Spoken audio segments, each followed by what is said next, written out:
Selamat sore semua. Halo, Swastiastu.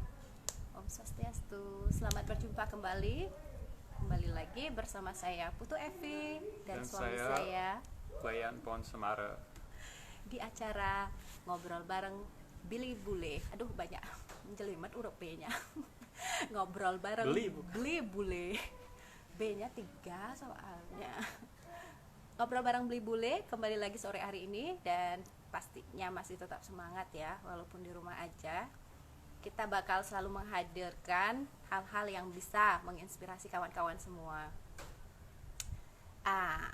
Sebentar. Siapa sih sebenarnya tamu kita yang kita akan ajak ngobrol bareng sore hari ini? Beliau ini orangnya sangat sekali menginspirasi ya. Dan sudah berkiprah sudah sejak lama sekali. Halo Farah, selamat bergabung. Sambil nunggu ya kawan-kawan yang lain juga bergabung. Halo Dika, Pak Man cerita sepertinya sudah di sini. Halo Pak Man, sebentar saya akan ini dulu perkenalkan siapa ini Bapak Nyoman Cerita atau Dr. I Nyoman Cerita SST MFA. Beliau ini lahir di Banjarsengguan, Desa Singapadu, Kecamatan Sukawati. Nah, beliau sejak umur 7 tahun ya sudah mengiprahi, mencintai, menekuni gamelan dan tari Bali. Belajarnya dengan banyak sekali guru. Ya, di sini ada Imade Kenyir, Iketut Sukadi, Cukorde Istri Nandi adalah guru-guru beliau yang sudah terdahulu ya. Nah, beliau memperoleh gelar MFA atau Master Fine Art di UCLA Los Angeles, California, Amerika itu di tahun 2005 di bidang World Art and Culture. Jadi ada kalau di UNUD juga beliau sempat ngambil S3-nya dalam bidang kajian budaya ya. Saat ini sedang bertugas sebagai dosen dari tahun 90. Bayangin itu lama banget sudah mengabdi di ISI Denpasar sebagai dosen di program khusus pertunjukan ya gitu. Pasti sudah nggak sabar ya kawan-kawan pengen mendengar lebih banyak cerita ataukah hal-hal yang lebih Khusus tentang bukunya buku ini sebenarnya ya, tentang teks dan konteks yang ada dalam seni pertunjukan di Bali. Nah ini menarik sekali. Ada 2 buku ya, yang buku kedua ya. Ada 2 buku tapi kita mengkhusus untuk ngobrolin mungkin tentang seni pertunjukan di Bali khususnya.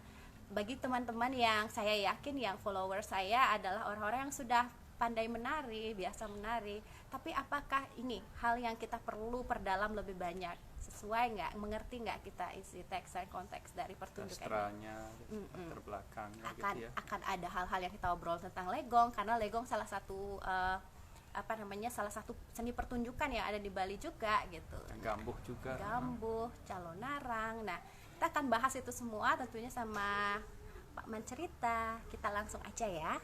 Invite Pak Man Cerita di sini. Oke. Ica ngoyong, Mbak Dedim nanya siapa nih? Nanya saya, Mas Suami. Cari aja Mekar Buana Center gitu.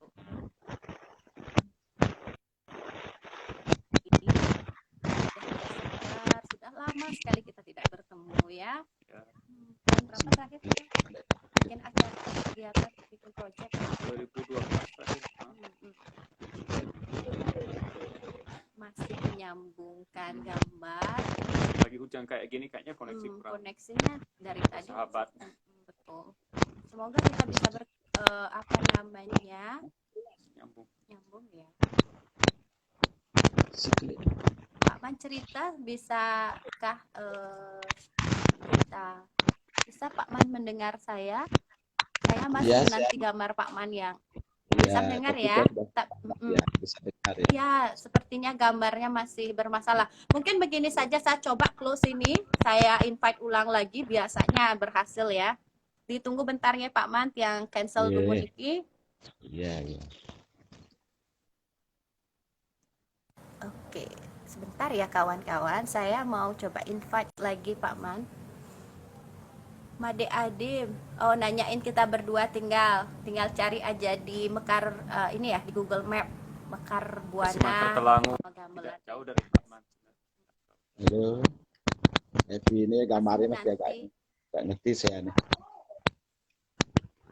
Mungkin HP masih saya agak bisa mendengar Pak Man, bisa ya mendengar bisa, tetapi bisa. belum melihat gambar. Ya belum ada gambar. Tapi Masih gambarnya Evi loading nih. dan handphone saya lihat. Ya, Sudah diterima nggih sareng Pak Man? ya sudah. Nah, nggih. Gambarnya belum. Saya belum terima gambar Pak Man, mungkin pelan-pelan dulu. Kita ngobrol-ngobrol dikit nanti ya. Ya, bisa ngobrol. Jadi penting sekali ya kita sebagai seniman seni pertunjukan, penting banget sepertinya ada buku yang Pak Man cerita sudah tulis ini. Karena kita sedikit sekali ya orang yang tulisan atau sesuatu bentuk dalam tulisan yang bisa kita cari ya sumbernya untuk kita pelajari. Ada Pak Ed. Pak Ed, apa kabar? Ada salam ini Pak Man cerita dari Pak Ed Luna. Ya, terima kasih. Kenal sarang beliau. Ya. Masih menunggu Pak Man ini belum muncul. Ya, lama ya. Maaf nih mungkin HP-nya saya. Ya, HP-nya saya mungkin ini. Bukan apa Bapak? Pak Man pakai wifi, napi pakai wifi data. Pakai wifi ya, sama-sama kita juga pakai wifi. Yes. Mungkin karena saya hujan ini jadi koneksi. Karena sekali hujan. lagi ya. Coba saya ulang lagi nggih. Kemarin kayak gini juga ada kawan dari ya, Pak Man. kita close lagi nggih Pak Man. Ya. Kita mau coba lagi. Maaf sementara teman-teman, memang kalau live gini memang kita selalu ada aja kendala untuk sambungan internet ya. Menanti lagi, semoga yang ketiga kali ini bisa menyambung ya. Kalau tidak mungkin kita harus pakai suaranya Pak Man saja. Atau Pak Man punya data, mungkin bisa coba pakai data. Masuk lagi Pak Man. What is this? All of a sudden I had something on my heart. I didn't touch that. Bisa suara aja sedikit ya. Bisa ngobrol. Suaranya Pak Man agak kurang keras juga sih. Ya. Bisa ngobrol saja langsung ya tanpa kamar dulu. Saya coba bisa nggak kawan-kawan akan mendengarkan Pak Man dengan jelas. Ya. Kita sambil nih.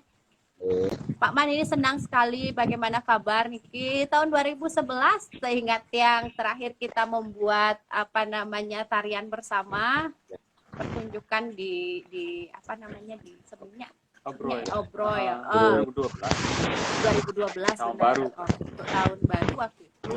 Dan senang sekali Pak Man sudah kontak saya dan mau kita ngobrolin bareng buku ini yang tentang seni pertunjukan ini, dan saya senang sekali kita bisa ngobrolin tentang buku yang Pak Man sedang buat ini.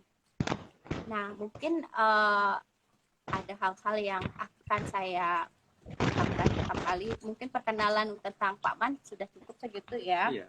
Kita akan langsung pakai waktunya untuk ngobrolin sebenarnya apa sih yang menjadi motivasi untuk Pak Man cerita membuat atau menulis buku Niki. Mungkin Pak Man bisa menjelaskan ya apa motivasinya Pak Man untuk menulis buku dengan tema teks dan konteks seni pertunjukan Bali.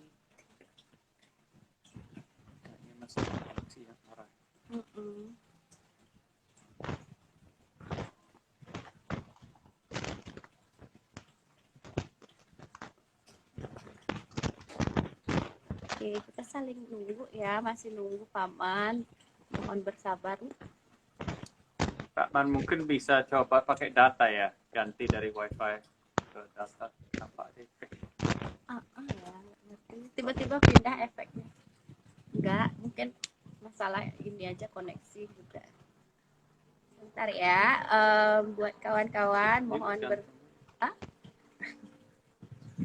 si hand heart check. I don't know kenapa muncul ya. Oke. Bisa pakai HP-nya. Nanti muncul sarang mau putu wulan tari ya, nanti pakainya ya, Instagramnya ya. Aku Oke. jadi cantik begini ya. Siang Dari mana kalau gitu kamu? tiang keluarkan dulu Pak Man terus tak undang mau putung ye. Ya. Oke.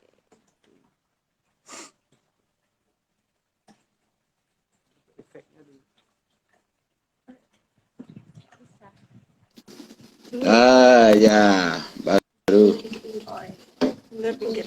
Ya, Kita langsung cek ya. ya. Pantes dia berubah sendiri. Eh, sudah tua. Oke. Ye. Sekarang udah lihat ah? Ya, udah bisa. Swastiastu, Pak Man. Swastiastu, Bapak. Swastiastu, Pon, Evi, senang ketemu. Ya, sudah lama tidak ketemu. Ya, Betul, betul sekali. Sudah ya. lama sekali kita tidak ini ya, Iya, tidak bertemu. betul, Nah, betul. Mhm. iya, semoga sih sejalan dengannya waktu ini koneksinya akan berubah lebih baik nih. Yes, Tapi semoga. mungkin ada delay sedikit. Jadi makanya saya jadi pertanyaannya akan saya buat singkat dan jelas. Ya, Langsung ya. kita akan mendengarkan langsung dari Pak Man mungkin Iya, iya. untuk menjelaskan buku dengan tema teks dan konteks seni pertunjukan Bali. Iya, iya, iya. Sambil nyantai manten kita, Iya, namanya iya. juga ngobrol Ngobrol. bareng Genten. Nanti mungkin ada pertanyaan dari kawan-kawan yang mungkin akan muncul di chat Niki Genten. Iya, iya, iya. Betul. Mhm. Oke, Niki, tadi sebelumnya sudah saya perkenalkan Paman Cerita. Pastinya kawan-kawan yang hadir juga sudah banyak yang mengenal gitu, karena sudah berkiprah sangat lama sekali di seni pertunjukan Iya. di Bali ya. Mhm. Dan banyak sekali ininya apa namanya karya-karya sudah muncul dan semua orang bahkan penari-penari udah pada nariin mungkin dia. Ya, banyak.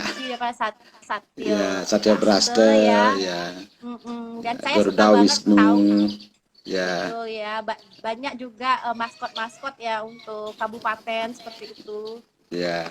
Lego. Betul. Ya, udah nonton tapi kadang mungkin ada aja mungkin yang nggak tahu siapa penciptanya kan gitu. Ya. Ya.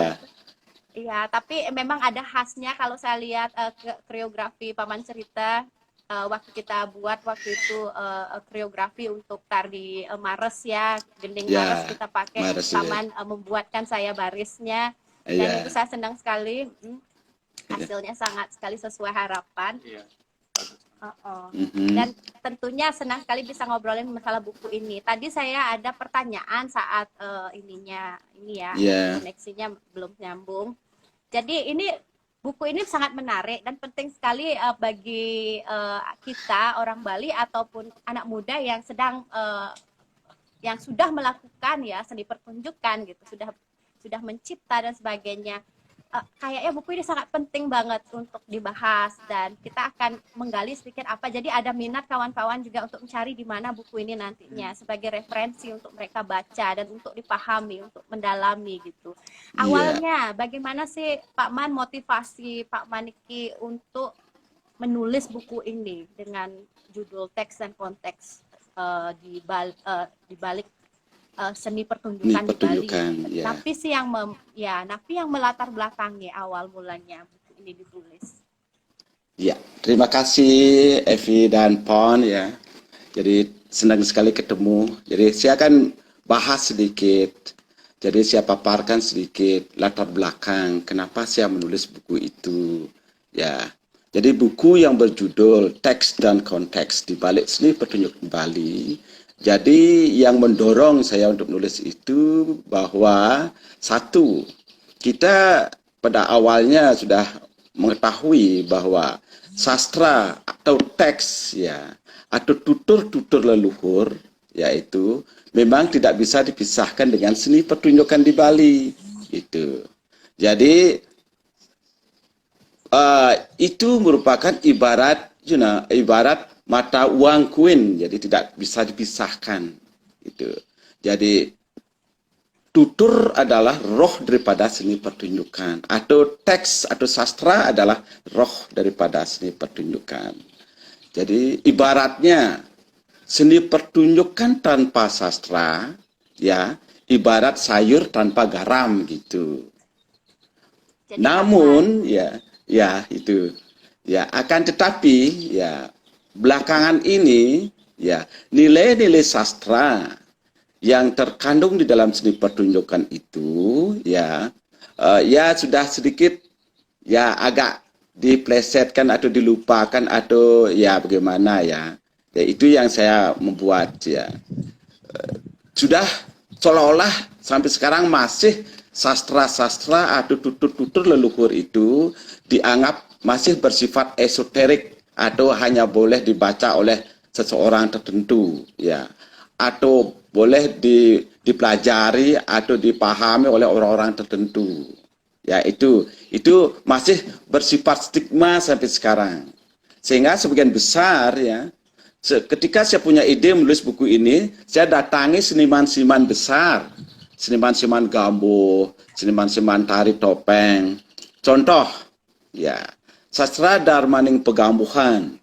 Saya tanyakan pada tokoh gambuh yang ada di Sekopadu yang namanya Iketut Muji, ya. Saya datang ke rumahnya bertanya, bagaimana yang namanya lontar Darmo Pegambuhan.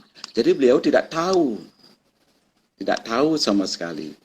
Memang mendengar berita, mendengar istilah namanya lontar Darmo Pegambuhan, tapi beliau sama sekali tidak melihat, dia tidak pernah membaca. Gitu. Nah kemudian saya datang lagi ke rumahnya Ketut Wirtawan di Batuan. Jadi di sana kan sumber gambuh dari leluhurnya, yaitu semua ada orang keluarga gambuh ya. Jadi saya tanyakan, mereka semua tidak ada yang tahu. Tapi mereka yakin ya dapat berita dari orang tuanya bahwa lontar pegambuhan itu memang ada. Tapi mereka tidak tahu. Tapi sisi lain mereka pintar menarikan gambuh gitu.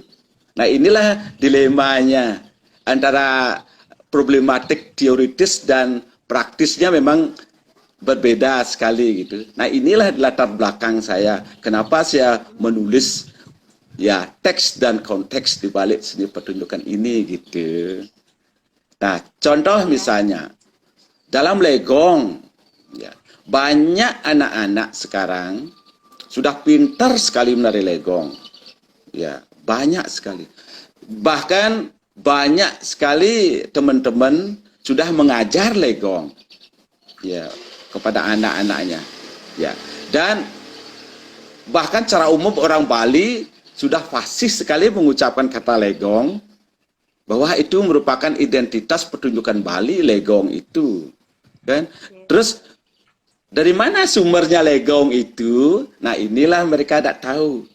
Terus bagaimana sebenarnya karakter legong itu? Nah inilah mereka kurang dipahami. Sehingga kalau mereka pentas legong di atas panggung, ya tidak cukup ada penguasaan teknik yang baik dan benar, tidak cukup. Jadi harus penguasaan filosofis dan nilai-nilai sastra yang ada di dalamnya. Itu maksud saya. Sehingga saya tertarik sekali menulis buku tentang itu gitu. Nah, kemudian ya di dalam anak-anak ya semua teman-teman mengajar legong. Jadi saya ingin memberikan informasi ya. Memberikan urun pendapat sedikit ya. Idealnya ya. Kalau belajar tari Bali, pahamilah sastranya, pelajarilah nilai-nilai yang ada di dalam tarian itu sendiri gitu. Karena tari adalah karya manusia ya, yang diciptakan oleh manusia sebagai bagian dari kebudayaan yang bersifat artistik dan filosofis ya. Jadi bertautan dengan kemanusiaan gini. Nah, kalau unsur-unsur kemanusiaan ada di sana, sudah barang tentu sudah dipastikan tidak bisa dipungkiri. Jadi nilai-nilai yang syarat di dalamnya gitu. Maka dari itu apabila secara ideal ya, kalau sudah menguasai secara fisik, secara teknikal tarian-tarian di Bali, kemudian dikaitkan, dipadukan dengan pemahaman sastranya, nilai-nilai leluhur, saya yakin tarian itu akan metaksu di atas panggung. Nah, itulah dasar pemikiran saya, ya, yaitu, ya. Menarik sekali nih, karena bisa dibilang juga kenapa mungkin terjadi juga hal seperti itu, karena saya yakin ini juga budaya kita seakan terputus, kayak budaya membaca modelnya. Ya, Jadi makanya saya pikir buku ini penting sekali diketahui, dan aksesnya untuk ke masyarakat luas itu sangat penting gitu. betul. Di mana bisa dibeli bukunya, Pak Man? Ya, nanti saya akan masih ada di rumah, Mas. Jadi saya memang pasarkan dengan online, melalui online dulu. Nanti saya akan koordinasikan dengan toko-toko buku gitu. Kapan terbit, Pak Man? Kapan buku ini diterbitkan? Ya, buku ini sudah terbit semestinya bulan Juli yang lalu. Oh, masih baru. baru ya. Ya, Wah, baru ya. Senang ya, bisa, memang senang Selamat, banget selamat. ya. Selamat Pak Maniki. Ya, Saya rasa terima kasih. penting ya.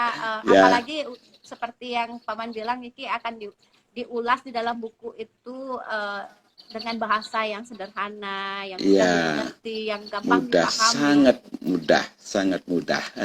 Ya, Sangat Paman. mudah membacanya. Ya. Saya penasaran dengan adanya gambuh di Singapadu, mungkin bisa diceritakan, dan Oh, iya. apakah itu tertera dalam sastra? Ya, sebenarnya gambuh itu kan memang landasannya memang sastra, yaitu ada namanya lontar pegambuhan. Itu ya. Jadi kalau lontar pegambuhan itu sudah jelas-jelas di sana bagaimana Sodarmaning penari gambuh sebagai seorang penari gambuh, bagaimana tata krama tarian gambuh itu sendiri, ya semua sudah tertera di sana dalam lontar pegambuhan. Jadi termasuk gambuh kami di Singapadu ya. Jadi memang belakangan ini memang tidak ada yang menulis gambuh Singapadu. Ya, sementara ini yang terkenal adalah gambuh Batuan, gambuh Pedungan ya, kalau sehingga dijadikan materi kuliah di kampus kami itu memang dua gaya gambuh itu. Jadi sedangkan kami di Singapadu memiliki gambuh yang memiliki gaya tersendiri. Nah, kenapa berbeda? Ya, jadi berbeda memang. Kalau gambuh memang Pedungan, oke, sudah memiliki gayanya sendiri, sudah bagus sekali, menarik. Saya sudah pelajari. Ya. Kemudian gambuh Batuan, ya saya sudah pelajari juga. Jadi semuanya memang perpaduan antara arje, petopengan gitu, pepremonan gitu. Sedangkan gambuh yang ada di Singapadu itu adalah acuannya adalah calon narang gitu. Karena di dalamnya ada bondres gitu. Ada bondresnya. Jadi zaman dulu kami, leluhur-leluhur kami di Singapadu itu memang pintar-pintar segala hal dalam seni pertunjukan gambuh. Baik bondres, tarinya, musik iringannya gitu. Jadi gaya dari segi bentuk pertunjukannya memang sangat berbeda kalau dibandingkan dengan gambuh-gambuh yang lain. Jadi acuannya adalah gambuh penyalon narangan. Jadi tidak terlalu terikat sekali dengan gerak-gerak tarinya, tidak. Jadi kebanyakan gaya-gaya individunya muncul di atas panggung gitu, hanya dengan menggunakan landasan cerita tertentu gitu. Tapi masing-masing penari itu jadi memiliki kebebasan untuk mentransformasi, memperlihatkan kehebatannya di dalam menari gitu. Jadi sehingga tidak begitu terikat pembendaharaan geraknya gitu. Tapi strukturnya pakem-pakem pegambuhan tradisional ya masih ada kuat di sana. Tapi dalam penyajiannya ya memang sedikit berbeda gitu. Jadi karena acuannya adalah gambuh penyalon narangan dengan konsep bondresnya yang paling hebat sekali gitu. Sampai sekarang pun kami pertahankan itu gitu. Ya itu yang membuat berbeda. Ya, ya. Jadi banyak unsur terkandung di Ini ini menarik sekali karena juga yang apa namanya yang terkenal dari Singapadu justru itu pengarjaan ya, Ya, pengarjaan. pengacaan. Jadi apakah Gambuh Singapadu itu menjadi cikal bakal pengarjaan Singapadu apa tidak? Ya, barangkali, ya. Dan yakin kena Gambuh sebagai sebagai sumber ya segala sumber seni pertunjukan di Bali.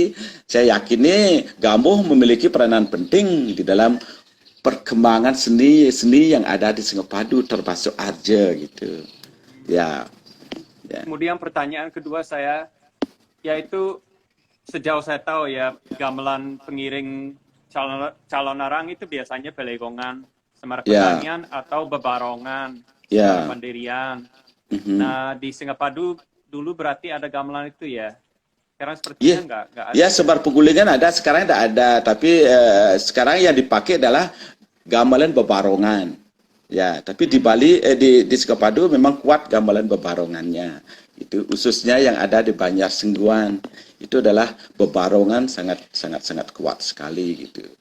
Makanya segala sumber kegiatan aktivitas dan kreativitas seni pertunjukannya selalu ada di Banjar Sengguan gitu.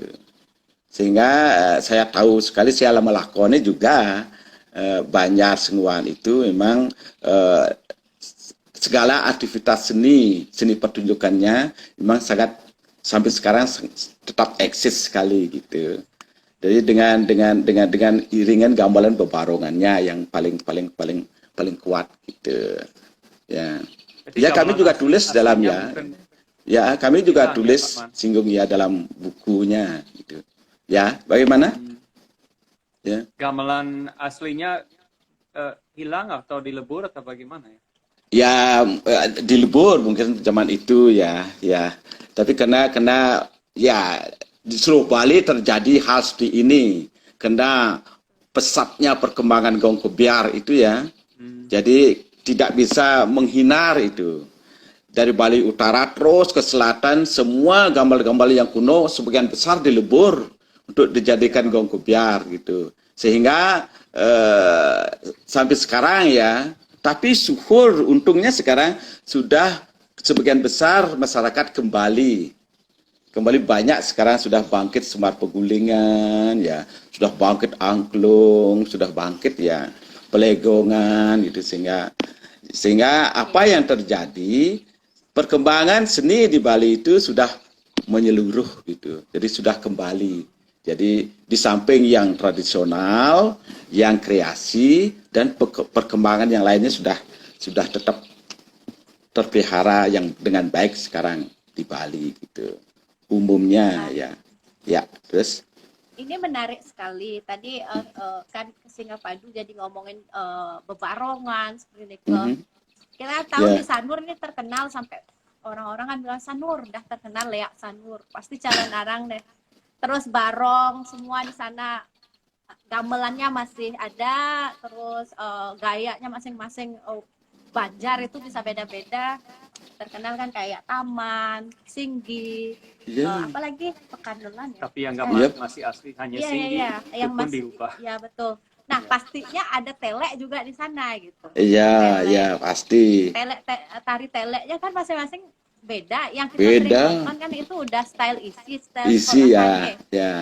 Mungkin kalau ke taman lihat punya stylenya telek sendiri. Berbeda ya. Juga karena di buku ini ngomongin soal teks dan dan konteksnya, pastinya ngobrolin juga filosofinya kan, nilai-nilai filosofi. Kalau menurut ada yang bisa saya tanya menurut Bapak Niki, bisa nggak jelasin penasaran yang jadinya mengenai filosofi, nilai-nilai filosofi Niki yang ada dalam tari telek, ngenten. Ya, terima kasih. Jadi tari telek itu memang bersumber dari sastra yang namanya Lontar Barong Swari. Ya. Jadi di dalam Lontar Barong Swari itu memang sudah disebutkan bahwa jadi ini mitologi sedikit ya. Ketika mitologi ya. Jadi ketika Dewa Siwa mengutus istrinya untuk mencari obat ya, obat ke dunia, ya, agar bisa menyembuhkan sakitnya. Jadi Dewi Uma turun ke dunia untuk mencari obat, dia ketemu dengan seorang pengembala, ya. Jadi pengembala itu pengembala sapi, ya, pengembala lembu. Jadi ya, dari pengembala itu Dewi Uma memohon supaya diberikan pohon lembu. Jadi susu lembu itu gitu.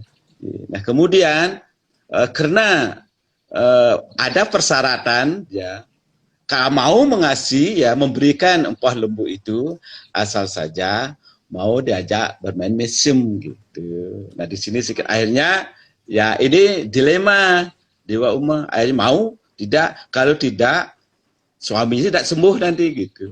Jadi dilema, akhirnya demi cintanya terhadap sang suami Dewa Siwa, akhirnya dia mau, didapatkanlah empah lembu itu. Nah, akhirnya kembali ke surga.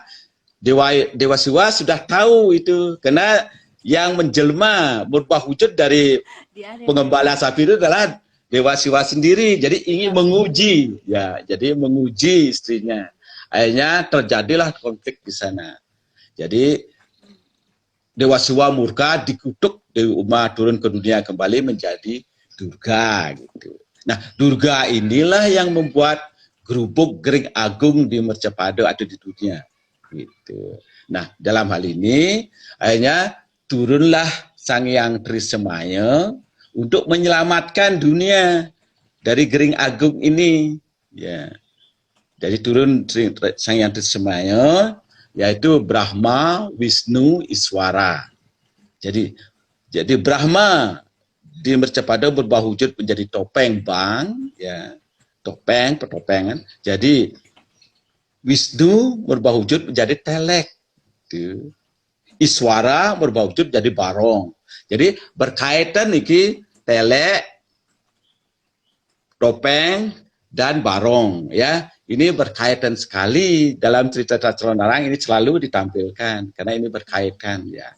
Nah, maka itu setelah karena Dewi Durga atau Durga, ya, karena kelangan, ya, dengan kelangannya menyaksikan pementasan Trisemaya ini, ya, menjadi telek, menjadi topeng bang, menjadi barong, akhirnya kelangon, ya. Jadi kelangon Dewi Durga akhirnya lupa dengan segala hal, ya, akhirnya dunia menjadi ternetralisir gitu, menjadi damai, menjadi tenang, menjadi nyaman gitu. Nah, disinilah pentingnya, ya. Jadi penari itu harus tahu. Jadi telek itu bukan sekedar menari. Jadi inilah manifestasi daripada Dewa Wisnu. Ya, makanya harus karakternya harus memang magis religius, ya. Jadi tidak sekedar bergerak, ya. Itu memang di samping diimbangin gerakan yang benar, harus diimbangi dengan nilai-nilai filosofis ini. Ya. Masalahnya apa? Karena di Bali, ya, semua kegiatan seni kena dilandasi oleh 3 pilar kekuatan yang filosofis budaya lokal Bali, yaitu Siwam, Satyam, Sundaram. Ya. Siwam di sini di dalam tari itu terdapat unsur-unsur, ya, kesucian, ya, spiritualitas, ya, di sana, ya. Ada unsur-unsur spiritual di sana. Ya, kesucian. Penting sekali. Makanya tidak boleh sembarangan menari, ya. Jadi kedua adalah satyam. Di dalam tari itu ada unsur kejujuran, ketulusan, kesetiaan, kebenaran atau dharma di sana. Sesuai dengan ajaran-ajaran, ya, kalau cara teologis, ya, Weda, sastra, semua sastra, ya, menerangkan tentang kebenaran untuk dijadikan tuntunan di dalam kehidupan sehari-hari. Itu secara teologis. Maka itu dalam tari sangat kuat unsur-unsur itu. Ya. Kemudian yang ketiga adalah Sundaram. Di sini ada unsur keindahannya. Maka itu dalam tari harus indah sekali. Jadi harus harmonis. Jadi harmoni adalah keindahan. Jadi kalau sudah indah, membuat orang penonton itu kelangon, akhirnya menjadi tenang, nyaman, bahagia. Kalau sudah komunikatif, membuat penonton menjadi bahagia, damailah kehidupan manusia. Nah, inilah dasar-dasar filosofis tari Bali itu sendiri. Sehingga harus kita pahami ini. Jadi semua ini terdapat dalam sastra gitu. Nah, sastra-sastra inilah perlu dipahami oleh adik-adik penari yang sedang belajar menari dari sekarang gitu. Itu maksudnya. Nah, berkaitan dengan telek itu, kembali ke telek itu, ya, telek ya sebagai ya perwujudan Dewa Wisnu ya untuk menyomyo istilah menetralisir.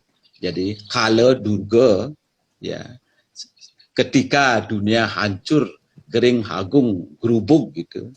Seperti sekarang ini sedang pandemi ya. Ya, makanya sangat dibutuhkan pementasan yang sifatnya penguruatan seperti itu. Telek itu adalah penguruatan sebenarnya dari telek itu. Tidak hanya sekedar pementasan. Jadi di dalam telek itu merupakan ada unsur tontonan, tuntunan, dan tatanan 3T sangat kuat di sana. Jadi tidak hanya sebagai hiburan semata, tapi sebagai tuntunan. Ya, supaya dijadikan pedoman oleh masyarakat di dalam kehidupan sehari-hari gitu. Jadi tatanan bagaimana memelihara ya memegang teguh nilai-nilai tata krama budaya adat tradisi ya. Ini sangat penting sekali. Lewat tari inilah, lewat pementasan tari inilah di Bali ini dipentingkan memiliki kontribusi besar di dalam memberikan kebahagiaan di setiap kehidupan manusia. Nah, inilah filosofi yang sangat penting di dalam seni pertunjukan Bali, termasuk telek itu sendiri, gitu. Ya.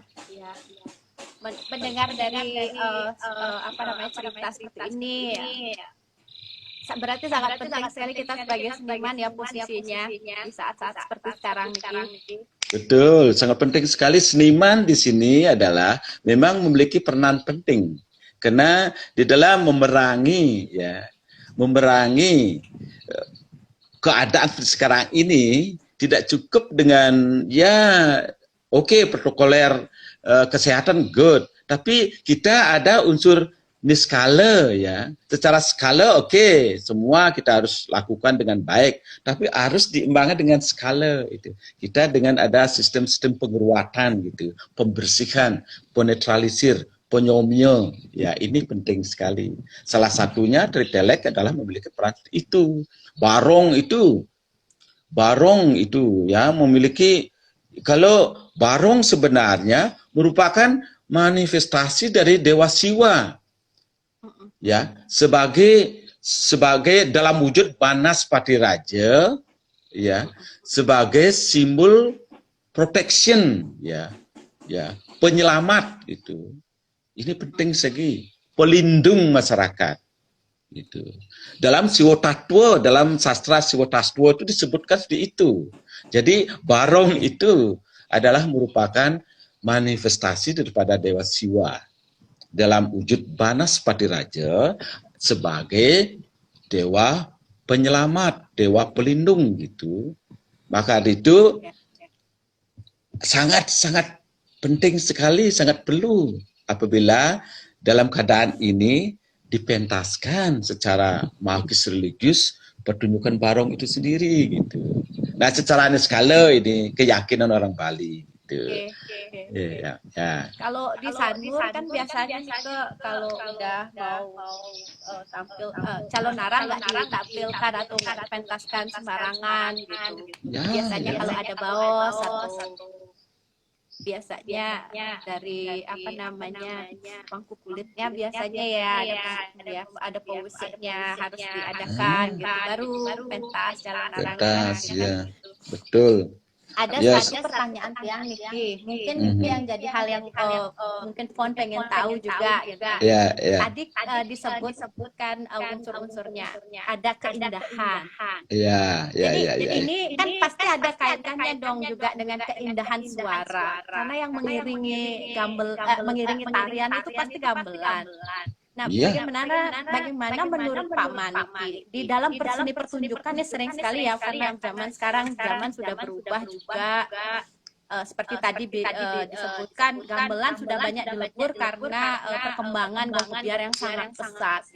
Gitu. Banyak juga seni pertunjukan kecuali dari tempat aslinya, kayak misalnya ngobrolin bebarongan gitu, kayak di Sanur, bebarongan atau pementasan barong atau calon narang masih diiringi dengan gamelan aslinya. Masih gamelan memang bebarongannya. Nah, misalnya kita ngomongin konteks masalah pertunjukan bukan yang dari aslinya ya. Kita banyak sering lihat di tempat-tempat lain pertunjukan barong itu diiringi oleh gamelan Semar Pemilihan Saib itu. Atau kita kalau nggak ngomongin bebarongan, misalnya kita ngomongin legong. Ya. Gamelan yang kita lihat juga yang mengiringi juga seringnya kita lihat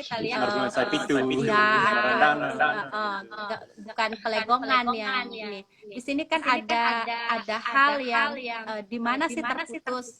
Tapi menurut Paman, apakah ini mengurangi keindahannya unsur itu atau tidak terlalu penting dalam konteks seni pertunjukan? Bisa Paman mungkin pendapat Paman atau mungkin dijelaskan dalam buku ini. Iya, ya memang kalau berbicara masalah originalitas, memang sebaiknya harus dikembalikan ke dalam bentuk asli. Yaitu kalau legong harus diiringi oleh gamelan pelegongan, itu akan lebih, itu memang pasangannya, partnernya. Dalam hal ini untuk membuat keindahan, musik itu tidak sebagai iringan. Musik itu adalah partnernya daripada tari itu sendiri, sehingga menjadi suatu kesatuan yang utuh, harmonis gitu. Itulah indah. Kalau sudah bersatu ya sebagai partner, jadi saya yakin itulah indah, itulah keindahan namanya. Jadi menyentuh, komunikatif ya.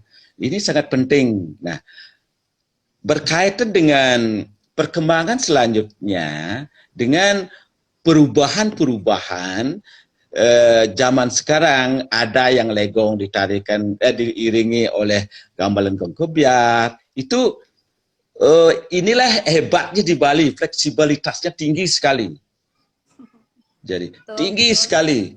Tapi yang jelas ya, sekalipun diiringi oleh gamelan kekebiaran, tapi nuansa, karakter, sifat ya, ini tetap masih bernuansa legong. Tidak, kalau gong kebiar, pukulan gamelan pelegongan dalam kebiar tidak seperti gong kebiar, gitu, tidak. Yang mementingkan suara kerasnya, tidak. Kalau di dalam gong kebiar disesuaikan karakternya, sehingga bisa dekat sekali dengan tariannya sendiri. Ya, karena disinilah hebatnya orang Bali menyesuaikan. Jadi budaya Bali memang dari dulu begitu. Secara sejarah budaya Bali adalah fleksibel, supel, lentur, adaptasi, tapi difilter, disaring, disesuaikan dengan situasi dan kondisi, disesuaikan dengan budaya lokal masing-masing. Inilah hebatnya seniman Bali. Jadi tidak ada hambatan, karena mementaskan legong di desa satu dan tidak ada gamelan pelegongan, yang mereka miliki adalah gong kebiar. Jadi disesuaikan bagaimana gong kebiar itu disulap supaya menjadi bernuansa pelegongan. Nah, inilah hebatnya orang Bali memainkan gamelan ya. Dari gong kebiar bisa dirubah nuansanya, bisa dirubah karakternya menjadi suasana agung, halus seperti yang ada di pelegongan gitu. Nah, ini, dan di sisi lain gamelan gong kebiar itu sendiri adalah sifatnya adalah fleksibel. Fleksibel sekali. Jadi gamelan gong kebiar itu bisa dipakai dalam bentuk pertunjukan calonarang, bebarongan, pelegongan, dan lain sebagainya. Ya, ini betul-betul fleksibel sekali karena karakternya fleksibel. Ini tergantung sekarang rasa pemainnya, rasa penabuhnya, rasa pelakunya. Nah, ini kemudian tergantung budaya masing-masing. Karena di Bali itu peranan budaya daerah adalah sangat penting di dalam perkembangan seni pertunjukan. Dinamika perkembangan seni pertunjukan di Bali, budaya lokal daerah masing-masing adalah sangat penting. Makanya tidak mengherankan, Legong misalnya, terdapat beraneka ragam gaya di Bali. Ya, Legong Kuta, Legong jangan saja di Badung dengan Gianyar, di Gianyar sendiri Legong Sabo ya, stil Sabo sangat berbeda dengan Legong gaya yang ada di Pliatan. Nah, disinilah latar belakang budaya. Jadi budaya lokal setempat itu dibalik munculnya Legong itu adalah sangat penting. Nah, ya masing-masing dilestarikan sampai sekarang. Pliatan lestari sampai sekarang, Legong stil Pliatannya. Jadi Sabo lestari, apalagi sekarang digalakkan lagi oleh warisan adat Agung Majalaka, yaitu Gung Ramo Semadi, anak beliau sekarang sedang giat-giatnya melestarikan. Ngomongin ini Pak Man. Ya. Legong enggak, gaya desa. Selama ini saya perhatikan bahwa sekolah seni ya, khususnya pasti SDC, jadi ISI, dan Kokar juga, mereka daripada menggali yang ada di desa dan membantu melestarikannya, mereka malah membuat sendiri dan menyebarkan apa yang mereka ciptakan. Contohnya telek. Contoh lainnya bisa juga Legong. Apa namanya, pendapat Pak Man terhadap, tapi bagaimana satu lagi yang paling keras bagi saya itu Semar Bulan Saip itu. Jadi mereka daripada melestarikan yang ada di Pagang Klor, di Kamasam atau di mana lagi, mereka buat sendiri berdasarkan gambu pedungan. Nah, itu kan bukannya melestarikan yang sudah ada, tapi membuat baru.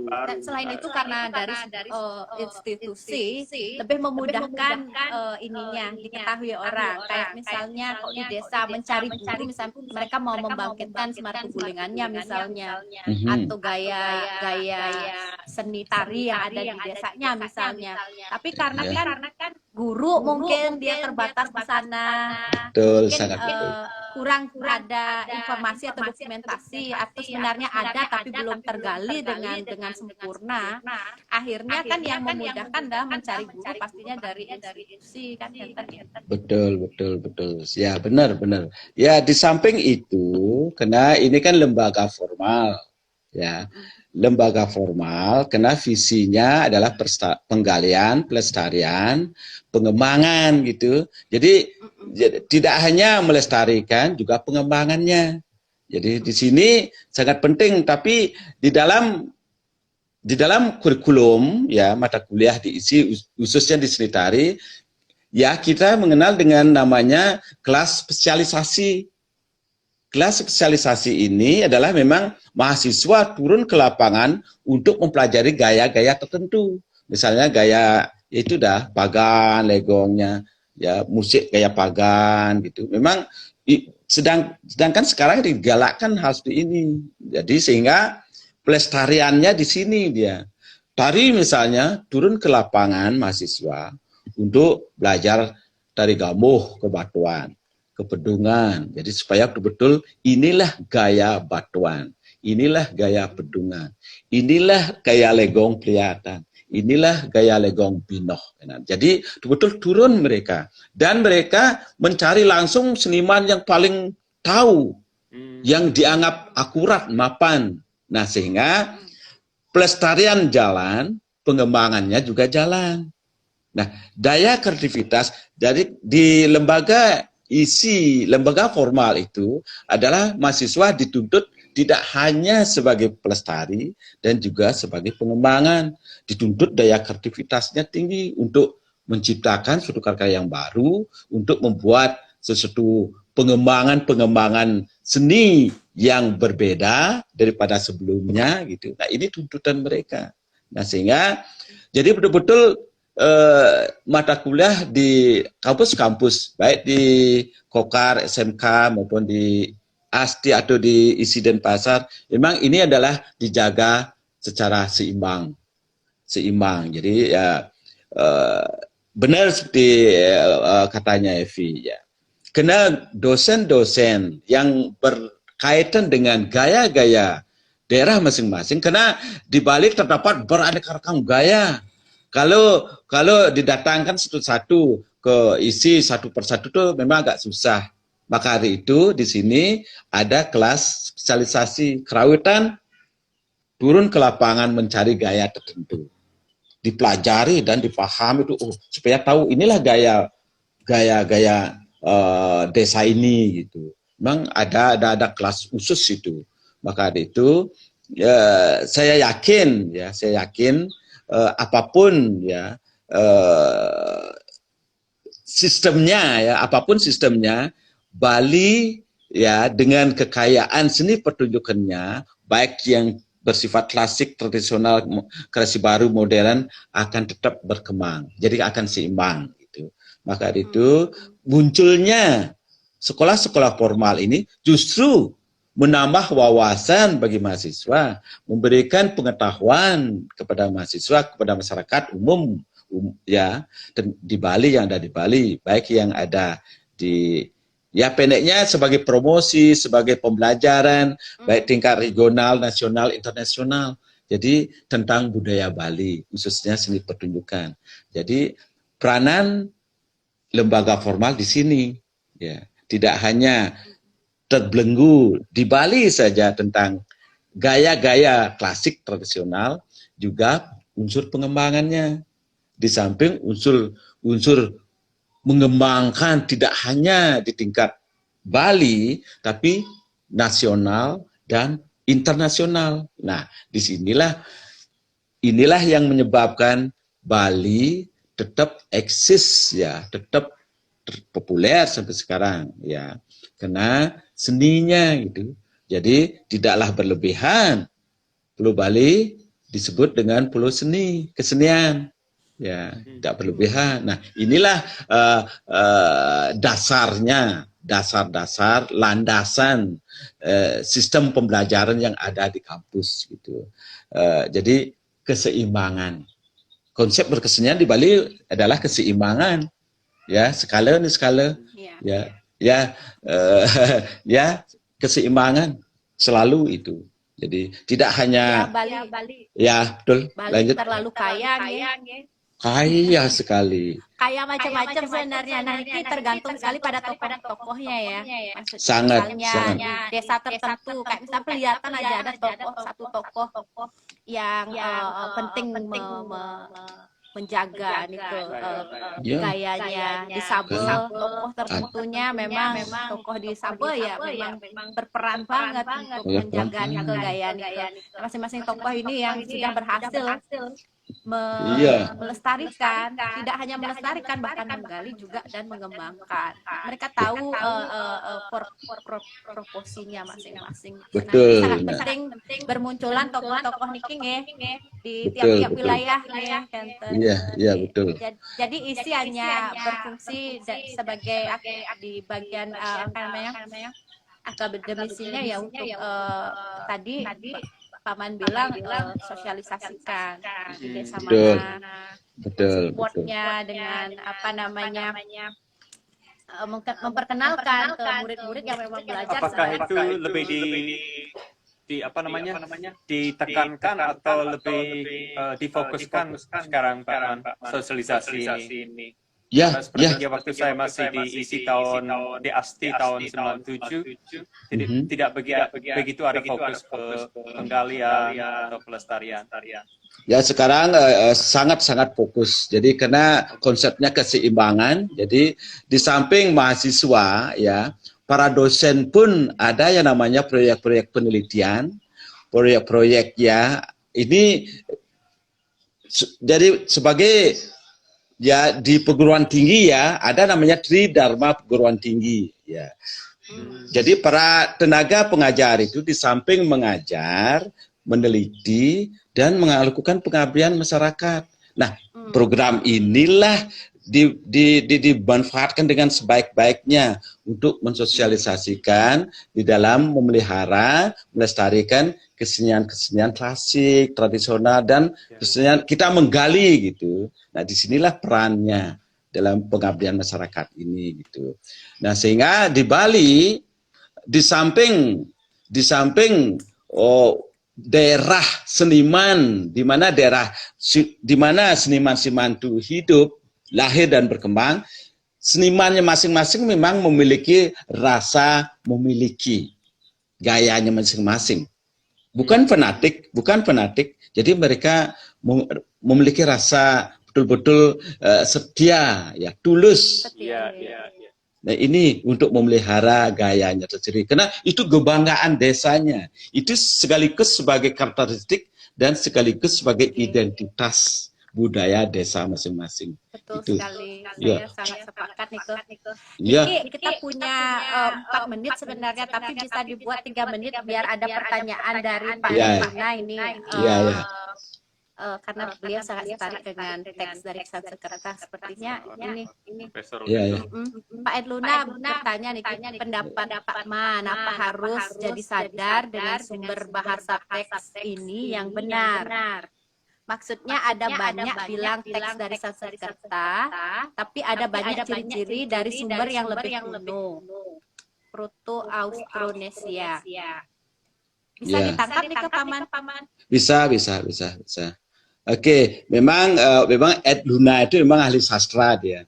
Jadi dia tahu, dia mempelajari memang S3-nya dia itu doktornya adalah sastra Bali dia.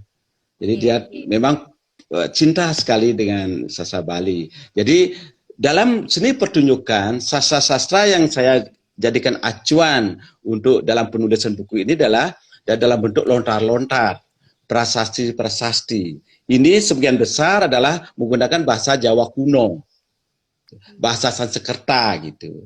Maka itu contohnya ya prasasti Bebetin itu kan prasasti sudah yang berangkat tahun 182 Masehi, itu bahasa yang kuno sekali itu. Ya, bahkan sekarang kalau kita ini tidak paham itu, tapi ada khusus yang tahu gitu. Jadi karena di sana disebutkan patapukan gitu. Jadi pertunjukan topeng gitu di sana ya. Jadi itu patapukan ya, itu agending ya. Itu penabuh itu, pamukul. Nah, itu semua dalam prasasti disebutkan. Yang lebih menarik adalah prasasti yang dikeluarkan oleh Hanawungsu. Ya, Hanawungsu yang namanya prasasti Julah itu ya. Disebutkan di sana Raja Hanawungsu memang menaruh perhatian sangat besar terhadap kesenian. Pada zaman beliau sudah mulai memberikan penghargaan tentang kesenian-kesenian seniman-seniman yang ada di Bali yang namanya patula. Itu namanya patula. Jadi profesional sekali. Jadi digolongkan seni pertunjukan Bali itu, nah ini adalah pertunjukan istana, raja-raja, dan ini adalah pertunjukan rakyat. Dengan sudah sendirinya harganya berbeda. Kalau yang pertunjukan istana itu memang nilainya karena formal nilainya agak mahal. Nah, dibayar dengan uang mata uang zaman itu yang disebut dengan masaka gitu. Jadi banyak yang bahasa-bahasa Sanskerta. Nah, inilah Hanawungsu memang sudah mulai memberikan perhatian besar terhadap seni pertunjukan Bali gitu. Maka dari itu sastra-sastra Nggih. Waktunya sepertinya akan 20 habis. detik. Kita akan Ah, terima kasih Dumun untuk nggih. untuk ngobrolnya. Saya yakin nanti saya akan buat lagi postingan tentang buku Paman ini setelah keluar lagi.